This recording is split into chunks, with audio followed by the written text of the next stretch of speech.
Well, good morning. Uh, I figured I may as well get up. I can't go to the gym until 5 o'clock. I think it opens at 5 o'clock this morning. Uh, it's closed yesterday.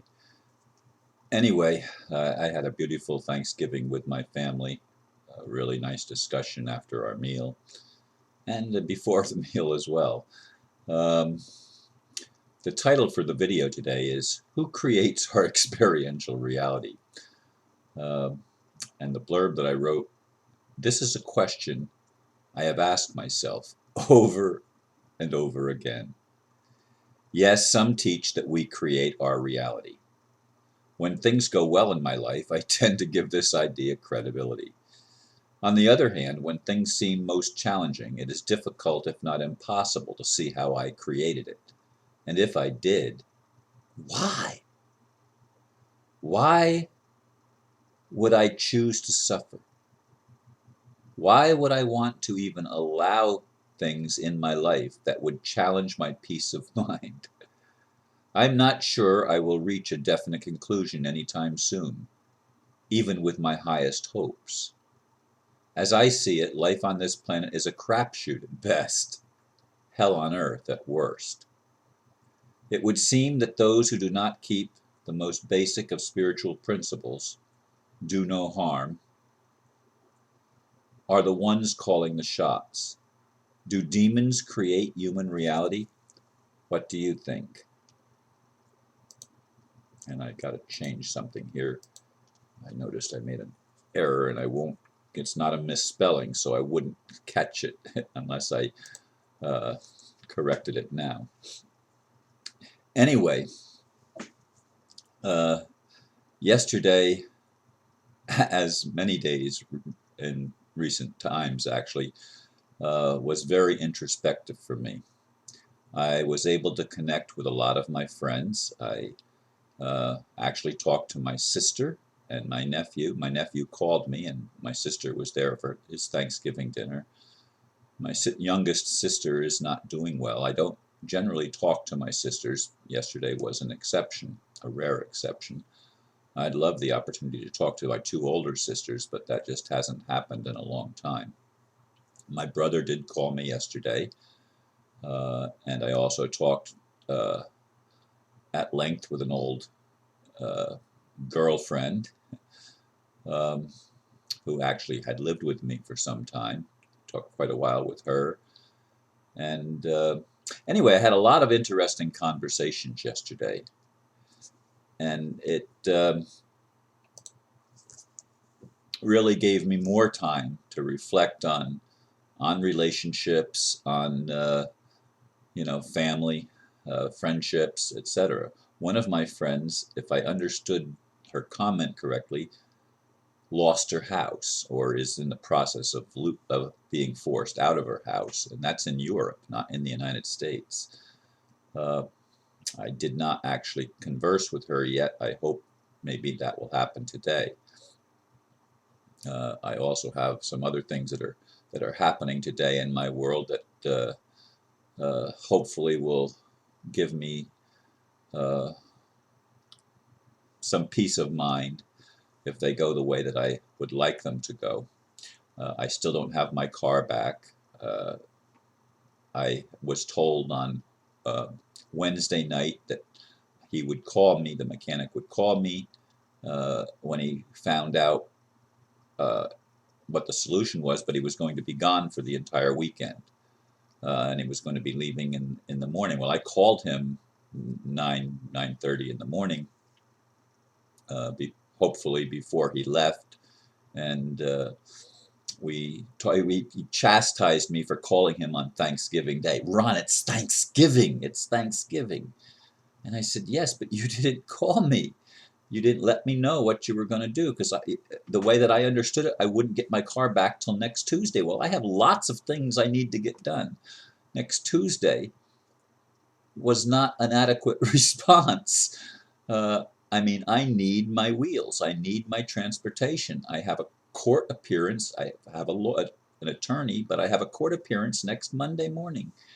And the threat was, of course, that I would lose my house. Although with the attorney, I think at the very least I will buy time. Although by all that's true and right, I should not only be able to buy time, I should be able to undo this current lawsuit because there were previous agreements on the other lawsuit in regard to my home and also in the bankruptcy proceedings. There were things determined in those two, in that case, and that the original lawsuit of the banker and his wife against me, and uh, the bankrupt when they went bankrupt. Uh, there were statements that my home was not in jeopardy. My home was secure, and it was secured by a promise that if I allowed them, the banker's attorney, and the banker, to sell the other property and to dispose of that, I would not make any other claim other than keeping my house. I would not make any claim against them other than keeping my house. Now, as I've said before, it was on the market for uh, $999,000, Dr. Mary's original property in Merritt Island, and that's what the mortgage was on. That it was never on this house. This house never had a mortgage put on it. It was clear, and through no fault of mine, I was unable to return the bridge loan. Now there's a rule of common law that if something happens that you're unable to keep the contract, that voids the contract. It was not through any fault or anything that I did. It was through something that somebody else did, a legal action that prevented the sale of the home. Now that alone should protect me, but the banks make up their own rules as they go along. They do what they really want, and that's why I asked the question: who creates our experiential reality?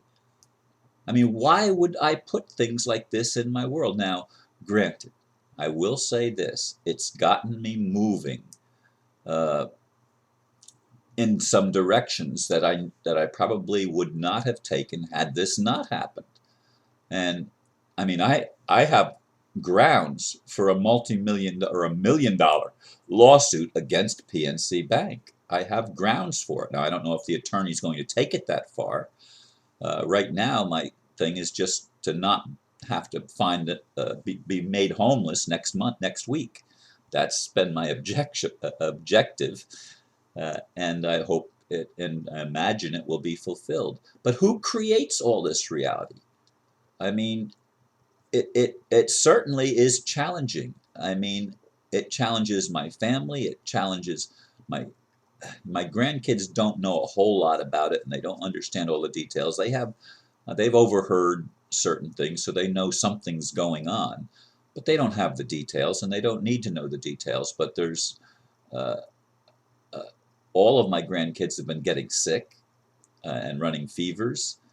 And I don't know if it's the stress of what's going on or exactly what it is, but it's coincidental that it's happening at this time when there is and has been so much stress on the family that their immune systems are actually breaking down, and they're, as I said, running fevers.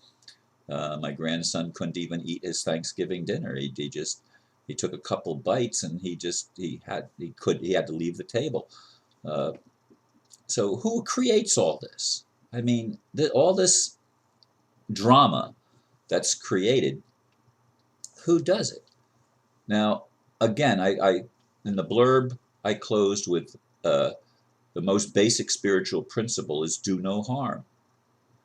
And the people that are supposedly in control are the ones that do the most harm. Who's in charge? Is God in charge, or do demons create our human reality? And I leave the question that I asked at the end of that blurb: what do you think? What do you think? Does God create our reality? Do we do it ourselves? Or is it some malevolent force that just tries to make hell on earth for all humans?